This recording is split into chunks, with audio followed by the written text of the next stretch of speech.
ಖರ್ಗೆ ಅವರು ಮಾತನಾಡ್ತಿರ್ತಾರೆ ನಮ್ಮ ಪಾಕಿಸ್ತಾನ ಅಂತಾರೆ.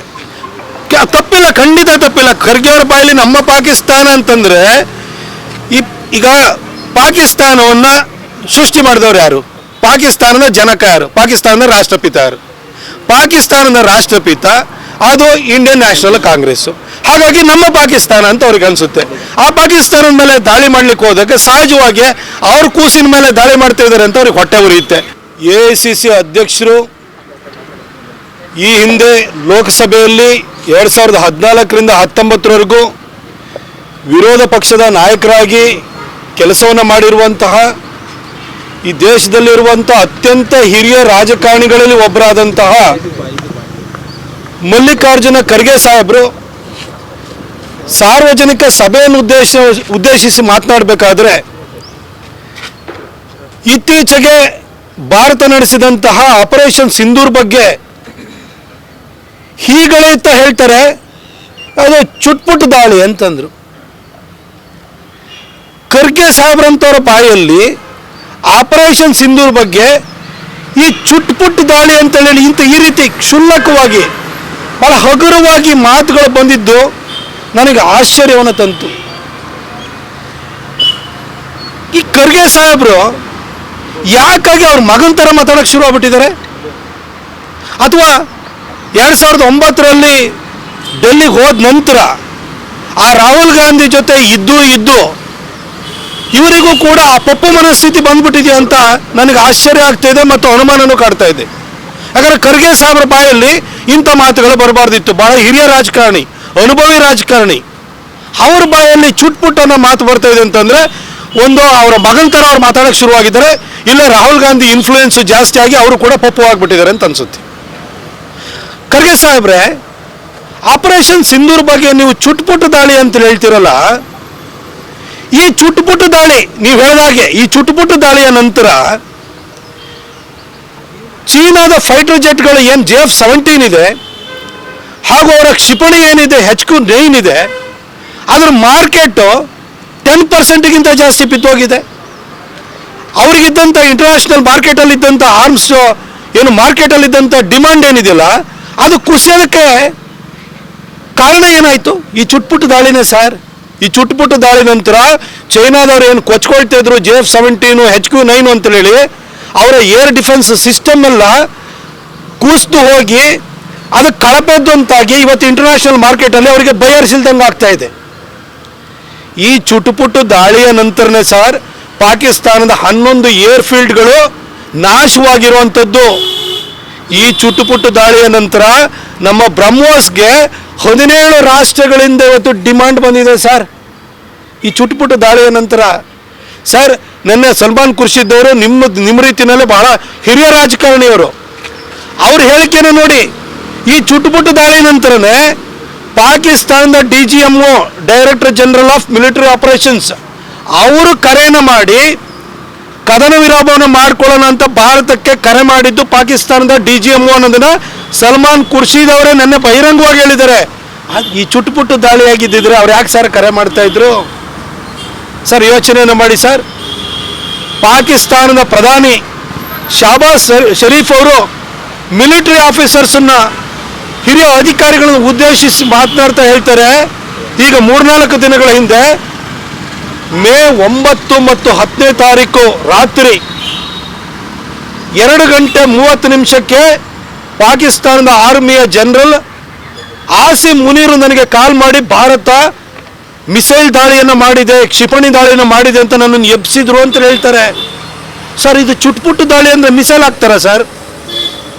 ನಿಮ್ಮ ಕೈಲಿ 2008ರ ಮುಂಬೈ ಅಟ್ಯಾಕ್ ನಂತರ ಚುಟ್ಪುಟ್ಟು ದಾಳಿ ಬಿಡಿ, ಹುಲ್ಕಡ್ಡಿನೂ ಎತ್ತಲಿಲ್ಲ ಸರ್. ಆದರೆ ಆಪರೇಷನ್ ಸಿಂಧೂರ್ ಬಗ್ಗೆ ನೀವು ಚುಟ್ಪುಟ್ಟು ದಾಳಿ ಅಂತ ಹೇಳ್ತಿರಲ್ಲ, ನೀವು ಮೋದಿಯವರ ಮೇಲಿರುವಂಥ ಮತ್ಸರ ದ್ವೇಷಕ್ಕೆ ಸೇನಾ ಪಡೆಗಳ ಸಾಮರ್ಥ್ಯವನ್ನೇ ಪ್ರಶ್ನಿಸುವಂತಹ ಸಣ್ಣತನವನ್ನು ತೋರ್ತಿದ್ದೀರಲ್ಲ ಸರ್, ಇದು ಸರಿನಾ ಸರ್? ನಿಮ್ಮ ಸ್ಟೇಚೂರಿಗಾದರೂ ಇದು ತಕ್ಕದು ಅಂತ ಅನಿಸುತ್ತಾ ಸರ್? ಇದು ಸರ್, ನಮ್ಮ ಮಿಲಿಟರಿ ಇರ್ಬೋದು, ನಮ್ಮ ಇಂಟೆಲಿಜೆನ್ಸ್ ಏಜೆನ್ಸಿ ಇರ್ಬೋದು, ಕಳೆದ 11 ವರ್ಷಗಳಿಂದ ಮೋದಿಯವರ ಅಧಿಕಾರಕ್ಕೆ ಬಂದಾದ ನಂತರ ಯಾವ ರೀತಿ ನಡ್ಕೊಳ್ತಿದ್ದಾರೆ ನೋಡಿ ಸರ್.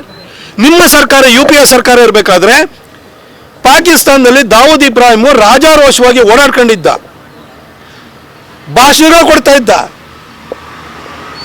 ಪಾಕಿಸ್ತಾನದ ಹಿರಿಯ ರಾಜಕಾರಣಿಗಳ ಜೊತೆ ಕಾಣಿಸ್ತಾ ಇದ್ದ.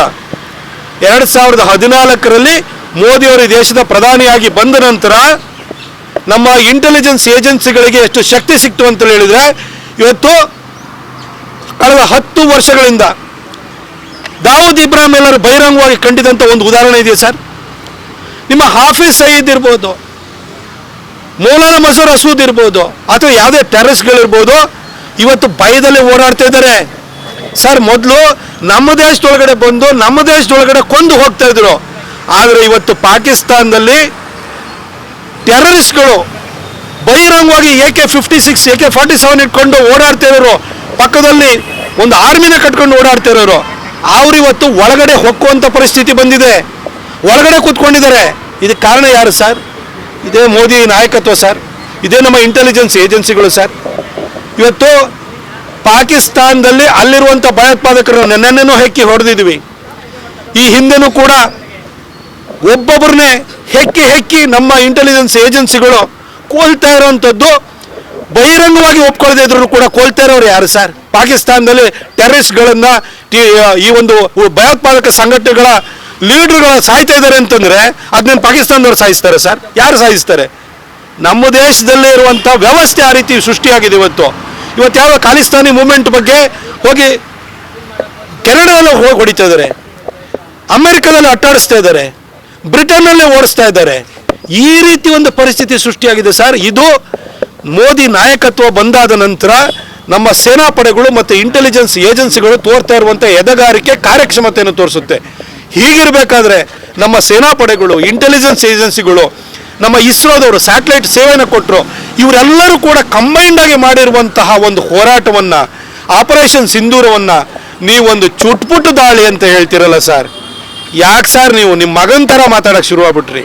ಯಾಕೆ ಸರ್ ಆ ಪಪ್ಪುವಿಂದ, ಆ ರಾಹುಲ್ ಗಾಂಧಿಯಿಂದ ಇಷ್ಟು ನೀವು ಇನ್ಫ್ಲೂಯೆನ್ಸ್ ಆಗಿಬಿಟ್ರಿ ಸರ್?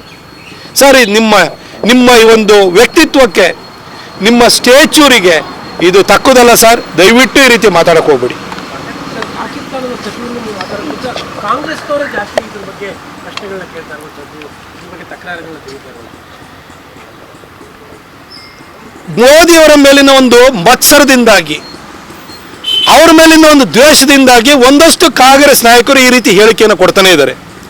ಆದರೆ ಕಾಂಗ್ರೆಸ್ನಲ್ಲಿರುವಂಥ ಹಿರಿಯ ನೇತಾರರಾಗಿರುವಂಥ ಸಲ್ಮಾನ್ ಖುರ್ಷೀದ್ ಇರ್ಬೋದು, ಅದೇ ಶಶಿ ತರೂರ್ ಇರ್ಬೋದು, ಪ್ರತಿಯೊಬ್ಬರೂ ಕೂಡ ಇವತ್ತು UN ಸೆಕ್ಯೂರಿಟಿ ಕೌನ್ಸಿಲ್ನಲ್ಲಿರುವಂಥ 15 ಮೆಂಬರ್ ಕಂಟ್ರಿಗಳು ಯಾವುದಿದೆ ಅಲ್ಲಿಗೆ, ಹಾಗೂ ನೆಕ್ಸ್ಟ್ ಮೆಂಬರ್ ಆಗಲಿರುವಂಥ 5 ದೇಶಗಳಿಗೆ, ಹಾಗೂ ಪ್ರಭಾವಿ 4 ದೇಶಗಳಿಗೆ ಭಾರತ ಸರ್ಕಾರ ಕಳಿಸ್ತಾ ಇರುವಂಥ ಡೆಲಿಗೇಷನ್ನ ಅವರೇ ಲೀಡ್ ಮಾಡ್ಕೊಂಡು ಹೋಗ್ತಾ ಇದ್ದಾರೆ.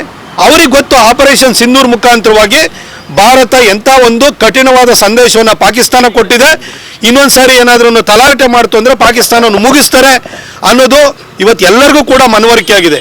ಇಂಥ ಒಂದು ಗಟ್ಟಿ ನಾಯಕತ್ವದ ಪರವಾಗಿ ಇವತ್ತು ಕಾಂಗ್ರೆಸ್ ನಾಯಕರೇ ಇವತ್ತು ಅವರ ಪರವಾಗಿ, ಮೋದಿಯವರ ಪರವಾಗಿ, ಮೋದಿಯವರ ಏನೋ ಒಂದು ಸಂದೇಶವನ್ನು ಹೊತ್ತು ಬೇರೆ ಬೇರೆ ದೇಶಗಳಿಗೆ ಹೋಗ್ತಾ ಇದ್ದಾರೆ. ಇಲ್ಲಿರುವಂತಹ ಕ್ಷುಲ್ಲಕ ಮನಸ್ಥಿತಿಯ ಒಂದಷ್ಟು ನಾಯಕರುಗಳು ಈ ರೀತಿ ಪ್ರಶ್ನೆಯನ್ನು ಮಾಡ್ತಿದ್ದಾರೆ. ದೇಶಕ್ಕಿಂತ ಮೋದಿಯವರ ಮೇಲಿನ ದ್ವೇಷನೇ ಮುಖ್ಯ ಅಲ್ಲ, ನೆನ್ನೆನೂ ಕೂಡ ಖರ್ಗೆ ಅವರು ಮಾತನಾಡ್ತಿರ್ತಾರೆ, ನಮ್ಮ ಪಾಕಿಸ್ತಾನ ಅಂತಾರೆ. ತಪ್ಪಿಲ್ಲ, ಖಂಡಿತ ತಪ್ಪಿಲ್ಲ. ಖರ್ಗೆ ಅವರ ಬಾಯಲ್ಲಿ ನಮ್ಮ ಪಾಕಿಸ್ತಾನ ಅಂತಂದ್ರೆ ಈಗ ಪಾಕಿಸ್ತಾನವನ್ನು ಸೃಷ್ಟಿ ಮಾಡಿದವರು ಯಾರು? ಪಾಕಿಸ್ತಾನದ ಜನಕ ಯಾರು? ಪಾಕಿಸ್ತಾನದ ರಾಷ್ಟ್ರಪಿತ ಯಾರು? ಪಾಕಿಸ್ತಾನದ ರಾಷ್ಟ್ರಪಿತ ಅದು ಇಂಡಿಯನ್ ನ್ಯಾಷನಲ್ ಕಾಂಗ್ರೆಸ್ಸು. ಹಾಗಾಗಿ ನಮ್ಮ ಪಾಕಿಸ್ತಾನ ಅಂತ ಅವ್ರಿಗೆ ಅನಿಸುತ್ತೆ. ಆ ಪಾಕಿಸ್ತಾನದ ಮೇಲೆ ದಾಳಿ ಮಾಡ್ಲಿಕ್ಕೆ ಹೋದಾಗ ಸಹಜವಾಗಿ ಅವ್ರ ಕೂಸಿನ ಮೇಲೆ ದಾಳಿ ಮಾಡ್ತಾ ಇದ್ದಾರೆ ಅಂತ ಅವ್ರಿಗೆ ಹೊಟ್ಟೆ ಉರಿಯುತ್ತೆ. ಹಾಗಾಗಿ ಅವರ ಹೇಳಿಕೆ ಮುಖಾಂತರವಾಗಿ ಅವ್ರ ಒಳಗಡೆ ಅಂತರಾತ್ಮದಲ್ಲಿರುವಂಥ ಭಾವನೆಗಳು ವ್ಯಕ್ತವಾಗ್ತಿದ್ದಾವೆ. ಈ ರೀತಿ ಹೇಳಿಕೆಗಳು, ಅಬದ್ಧದ ಮಾತುಗಳು ಕೂಡ ಈ ರೀತಿ ಪಾಕಿಸ್ತಾನದ ಮೇಲಿರುವಂತಹ ಪ್ರೀತಿಯ ದ್ಯೋತಕವಾಗಿ ಹೊರಗಡೆ ಬರ್ತಾ ಇದ್ದಾವೆ. ಹಾಗೆ ಖರ್ಗೆ ಅವ್ರದ್ದು ಒಂದು ಭಾಗ ಆದರೆ, ನಾನು ಖರ್ಗೆ ಅವ್ರಿಗೂ ಹೇಳಿದೆ, ನಿಮ್ಮ ಮಗನ ಥರ ಮಾತಾಡ್ತಿದ್ದೀರಿ ಅಂತ. ಮೊನ್ನೆ ಎಲ್ಲ ಕರ್ನಾಟಕ ಕಾಂಗ್ರೆಸ್ ಅವರ ಟ್ವಿಟರ್ ಪೇಜನ್ನು ತೆಗೆದು ನೋಡಿ, ಅವರ ಫೇಸ್ಬುಕ್ನ ಪೇಜನ್ನು ತೆಗೆದು ನೋಡಿ. ಭಾರತಕ್ಕೆ ಯಾವ ರಾಷ್ಟ್ರನೂ ಯಾಕೆ ಬೆಂಬಲವನ್ನು ಕೊಡಲಿಲ್ಲ? ಪ್ರಿಯಾಂಕಾ ಖರ್ಗೆ ಕೇಳ್ತಾರೆ, ಟರ್ಕಿ ನಮ್ಮ ಜೊತೆ ಯಾಕೆ ನಿಲ್ಲಿಲ್ಲ? ಚೈನಾದವ್ರು ಯಾಕೆ ನಿಲ್ಲಿಲ್ಲ? ನಮಗೆ ಯಾವ ರಾಷ್ಟ್ರಗಳು ಯಾಕೆ ನಿಲ್ಲಿಲ್ಲ? ಮೋದಿಯವರು 106 ದೇಶವನ್ನು ತಿರುಗಿ ಬಂದರು, ಏನು ಉಪಯೋಗ ಆಯಿತು ಅಂತ ಪ್ರಿಯಾಂಕಾ ಖರ್ಗೆ ಹೇಳ್ತಾರೆ. ಪ್ರಿಯಾಂಕಾ ಖರ್ಗೆ ಅವರೇ, ನೀವು ಎಷ್ಟು ಓದಿದ್ದೀರಿ ಅಂತ ಇಡೀ ರಾಜ್ಯಕ್ಕೆ ಗೊತ್ತು. ಆದರೆ ಇತಿಹಾಸದ ಜ್ಞಾನ ಇದ್ದರೆ, ಜಿಯೋ ಪಾಲಿಟಿಕ್ಸ್ ಅನ್ನೋದು ಅರ್ಥವಾಗಿದ್ರೆ ಖಂಡಿತ ನೀವು ಹೇಳಿಕೆನ ಕೊಡ್ತಾ ಇರಲಿಲ್ಲ. ಟರ್ಕಿ ಯಾಕೆ ಸಪೋರ್ಟ್ ಕೊಡಲಿಲ್ಲ? ಯಾಕೆ ಪಾಕಿಸ್ತಾನ ಪರ ನಿಲ್ತಾ ಇದೆ? ಚೈನಾ ಯಾಕೆ ನಮ್ಮ ಪರ ನಿಲ್ಲಿಲ್ಲ, ಪಾಕಿಸ್ತಾನ ಪರ ನಿಲ್ತಾ ಇದೆ ಅಂತ ಪ್ರಿಯಾಂಕಾ ಖರ್ಗೆ ಅವರೇ ಕೇಳ್ತಿರಲ್ಲ. ಟರ್ಕಿ ಯಾವ ದೇಶ ಸರ್? ಟರ್ಕಿ ಒಂದು ಇಸ್ಲಾಮಿಕ್ ಕಂಟ್ರಿ. ಮುಸ್ಲಿಮರು ಯಾರ ಪರ ನಿಲ್ತಾರೆ ಸರ್? ಅಂಬೇಡ್ಕರ್ ಅವರೇ ಹೇಳಿದ್ರು ಥಾಟ್ಸ್ ಆನ್ ಪಾಕಿಸ್ತಾನದಲ್ಲಿ, ಮುಸ್ಲಿಮರು ಯೂನಿವರ್ಸಲ್ ಬ್ರದರ್ಹುಡ್ ಅಂತ ಮಾತನಾಡಿದ್ರೆ ಅದು ವಿಶ್ವ ಭ್ರಾತೃತ್ವ ಅಲ್ಲ, ಅದು ಓನ್ಲಿ ಇಸ್ಲಾಮಿಕ್ ಬ್ರದರ್ಹುಡ್ ಅಂತ ಅಂಬೇಡ್ಕರ್ ಅವರು ಹೇಳಿದ್ರು. ಬಾಯಿ ಬಿಟ್ರೆ ಅಂಬೇಡ್ಕರ್ನ ಜಪಿಸ್ತಾ ಇರ್ತಿರಲ್ಲ, ಅಂಬೇಡ್ಕರ್ ಚಿಂತನೆ ನೀವು ಓದ್ಕೊಂಡಿಲ್ವಲ್ಲ ಸರ್? ಟರ್ಕಿ ಒಂದು ಇಸ್ಲಾಮಿಕ್ ದೇಶ, ಪಾಕಿಸ್ತಾನ ಇಸ್ಲಾಮಿಕ್ ದೇಶ. ಪಾಕಿಸ್ತಾನ ಪರ ನಿಲ್ದಲೆ ಟರ್ಕಿ ನಮ್ಮ ಪರ ನಿಲ್ಲುತ್ತಾ? ಈ ಥರ ನೀವು ಕ್ಷುಲ್ಲಕವಾಗಿ ಪ್ರಶ್ನೆಯನ್ನು ಕೇಳ್ತಿದ್ರ, ಟರ್ಕಿ ಯಾಕೆ ನಮ್ಮ ಪರ ನಿಲ್ಲಿಲ್ಲ ಅಂತ. 1965ರಲ್ಲಿ ನಿಮ್ಮದೇ ಕಾಂಗ್ರೆಸ್ ಸರ್ಕಾರ ಇತ್ತು. ಆವತ್ತು ಕೂಡ ಪಾಕಿಸ್ತಾನದ ಮೇಲೆ ನಾವು ಯುದ್ಧವನ್ನೇ ಮಾಡಿದ್ವು. ಆವತ್ತು ಟರ್ಕಿ ಯಾರಿಗೆ ಸಪೋರ್ಟ್ ಕೊಟ್ಟಿತ್ತು ಸರ್? ನಿಮ್ಮದೇ ಸರ್ಕಾರ ಇತ್ತಲ್ಲ, ಆವತ್ತು ಪಾಕಿಸ್ತಾನಕ್ಕೆ ಸಪೋರ್ಟ್ ಕೊಟ್ಟಿತ್ತು. ಯಾಕೆಂದರೆ ಪಾಕಿಸ್ತಾನ ಮುಸ್ಲಿಂ ಕಂಟ್ರಿ. 1971ರಲ್ಲಿ ಬಾಂಗ್ಲಾದೇಶವನ್ನು ಪ್ರತ್ಯೇಕ ಮಾಡುವಂಥ ಯುದ್ಧ ನಡೀತು. ಆವತ್ತು ಯಾರಿಗೆ ಸರ್ ಟರ್ಕಿ ಸಪೋರ್ಟ್ ಕೊಟ್ಟಿತ್ತು? ಆವತ್ತು ಕೂಡ ಪಾಕಿಸ್ತಾನಕ್ಕೆ ಸರ್ ಸಪೋರ್ಟ್ ಕೊಟ್ಟಿದ್ದು. ಅದು ಬಿಡಿ, ಟರ್ಕಿ ಯಾಕೆ ಪಾಕಿಸ್ತಾನಕ್ಕೆ ಸಪೋರ್ಟ್ ಕೊಡುತ್ತೆ ಹೇಳಿ? ಆ ಟರ್ಕಿನ ಇವತ್ತು ಈ ಮಟ್ಟಕ್ಕೆ ಬೆಳೆಸಿದವ್ರು ಯಾರು ಹೇಳಿ? 1918ರಲ್ಲಿ ಎರಡನೇ ಮಹಾಯುದ್ಧ ಮುಗಿದು ತದನಂತರ ಆಗ ಟರ್ಕಿ ಏನಿದೆ, ಆಟಮನ್ ಟರ್ಕ್ಸ್ ಅಂತ ಏನು ಹೇಳ್ತಿದ್ದು, ಟರ್ಕಿಯ ಖಲೀಫಾ ಇದನ್ನು ಅವನು ವಿಶ್ವದಲ್ಲಿರುವಂತಹ ಮುಸಲ್ಮಾನ ರಾಷ್ಟ್ರಗಳಿಗೆ ಅವನಂತರ ಧರ್ಮಗುರು ಇದ್ದಾಗಿದ್ದ. ಆ ಖಲೀಫನ ಪದಚ್ಯುತವನ್ನು ಮಾಡ್ತಾರೆ. ಖಲೀಫನ ವಾಪಸ್ ರೀಇನ್ಸ್ಟೇಟ್ ಮಾಡಲಿಕ್ಕೆ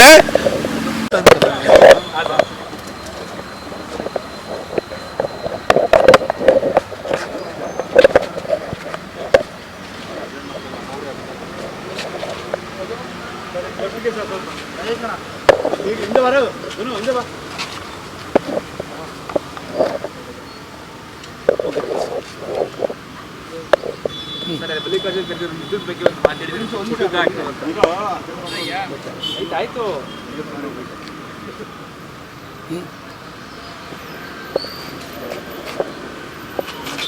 ರೆಡಿನಾ? ಭಾರತದಲ್ಲಿ ಹೋರಾಟ ಶುರುವಾಗುತ್ತೆ 1919ರಲ್ಲಿ ಖಿಲಾಫತ್ ಚಳುವಳಿ ಅಂತ. ಆ ಖಿಲಾಫತ್ ಚಳುವಳಿಗೆ ಬೆಂಬಲ ಕೊಟ್ಟಿದ್ದು ಯಾರು ಹೇಳಿ? ನಿಮ್ಮ ಗಾಂಧೀಜಿ, ನಿಮ್ಮ ಕಾಂಗ್ರೆಸ್ಸು.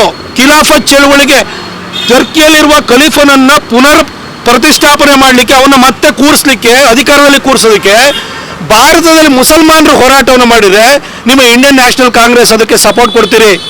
ಆವತ್ತಿಂದಲೇ ಭಾರತದಲ್ಲಿರುವಂಥ ಮುಸಲ್ಮಾನರ ಬಗ್ಗೆ ಟರ್ಕಿಗೆ ಪ್ರೀತಿ ಶುರುವಾಯಿತು. 1947ರಲ್ಲಿ ಭಾರತ ಮತ್ತು ಪಾಕಿಸ್ತಾನ ಅನ್ನೋದು ಸಪರೇಟ್ ಆಗಿ ಧರ್ಮದ ಆಧಾರದ ಮೇಲೆ ಮುಸಲ್ಮಾನರಿಗೆ ಪ್ರತ್ಯೇಕವಾದಂಥ ರಾಷ್ಟ್ರ ಸಿಕ್ಕಿದ ಮೇಲೆ ಟರ್ಕಿಯ ಪ್ರೀತಿ ಅದು ಪಾಕಿಸ್ತಾನಕ್ಕೆ ವರ್ಗಾವಣೆ ಆಯಿತು. ಕನಿಷ್ಠ ಇದನ್ನು ಅರ್ಥ ಮಾಡ್ಕೊಳ್ಳಿ ಸರ್. ಹಾಗೆ ಚೈನಾ ಯಾಕೆ ಸಪೋರ್ಟ್ ಮಾಡಲಿಲ್ಲ ಅಂತ? ಚೈನಾ ನಮ್ಮ ಪಕ್ಕದಲ್ಲಿರೋದು ಸರ್, ನಮ್ಮ ಎನಿಮಿ ಕಂಟ್ರಿ. ಚೈನಾ ಜೊತೆಗೆ ಪಂಚಶೀಲ ಒಪ್ಪಂದವನ್ನು ಮಾಡ್ಕೊಳ್ತೀವಿ ಅಂತ ನಿಮ್ಮ ನೆಹರು 1954ರಲ್ಲಿ ಒಪ್ಪಂದ ಮಾಡಿಕೊಂಡ್ರು.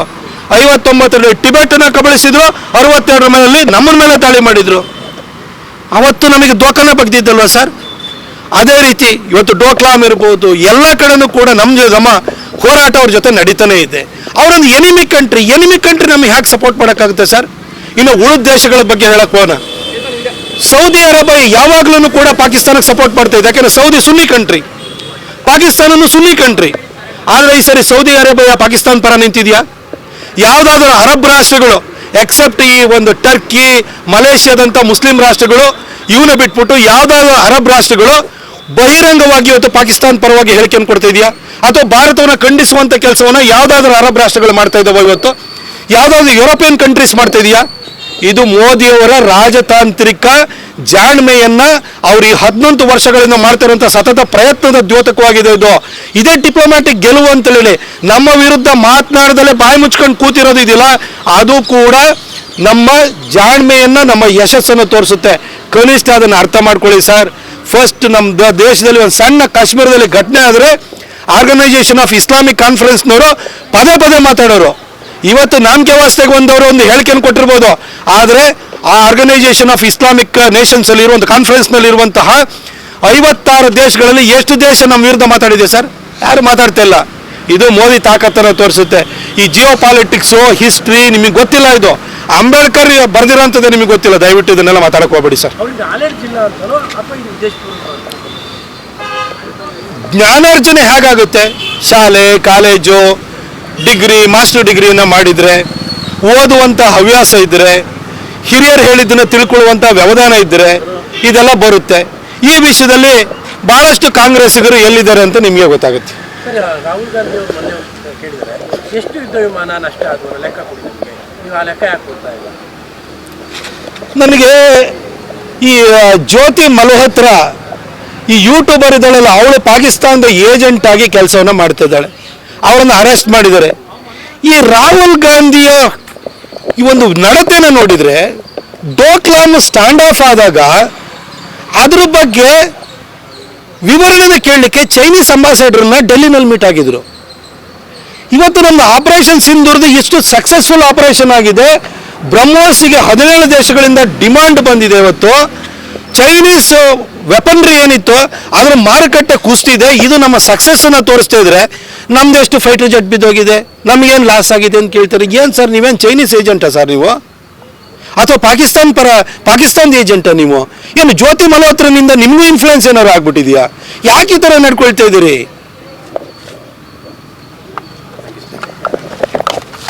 ಹೆಚ್ಚಿನ ವಿಡಿಯೋಗಳಿಗೆ ಪ್ರತಿಧ್ವನಿ ಯೂಟ್ಯೂಬ್ ಚಾನೆಲ್ ಸಬ್ಸ್ಕ್ರೈಬ್ ಮಾಡಿ, ಬೆಲ್ ಐಕಾನ್ ಕ್ಲಿಕ್ ಮಾಡಿ.